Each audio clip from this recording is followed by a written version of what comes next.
Hello viewers, welcome to তিথি জেরিনা।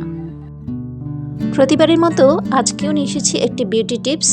আর এই টিপসটি হচ্ছে কিভাবে আপনারা চুলের যত্ন নেবেন এবং আপনাদের পাতলা চুলকে ঘন করে তুলবেন। চুল ঝরা কিভাবে রোধ করবেন সেজন্য খুব সহজে একটা হেয়ার অয়েল তৈরি করবেন কিভাবে ঘরে তা দেখাবো। এই জন্য আমি প্রথমে 7-8 চামচের মতো এখানে নারকেল তেল নিয়ে নিয়েছি। এই নারকেল তেলটা আমি ঘরেই তৈরি করেছি।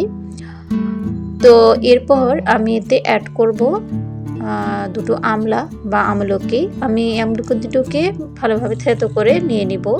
আমলকি হেয়ার গ্রোথ অনেকটাই বাড়ায় এবং অকালে চুল পেকে যাওয়া বন্ধ করে এবং স্কাল্প থেকে ড্যান্ড্রাফ দূর করে। নিয়ে নিব সামান্য পরিমাণ কালো জিরে এবং মেথি এবং কালো জিরেগুলোকে আমি গুঁড়ো করে এখানে দিয়ে দিব। মেথি এবং কালো জিরে চুলের গ্রোথ বাড়াতে ভীষণ সহায়ক এবং এগুলো চুলে অকালে পেকে যাওয়া বন্ধ করে এবং চুলকে গোড়া থেকে মজবুত করে। এখন সবগুলো ইনগ্রেডিয়েন্টস আমি একসাথে মিক্স করে চুলোয় একটা পুরনো কড়াইয়ের মধ্যে বসিয়ে দিয়েছি। এভাবে আপনারা চুলায় মিডিয়াম টু লো তাপে বসিয়ে দিবেন, এভাবেই গরম করে নেবেন।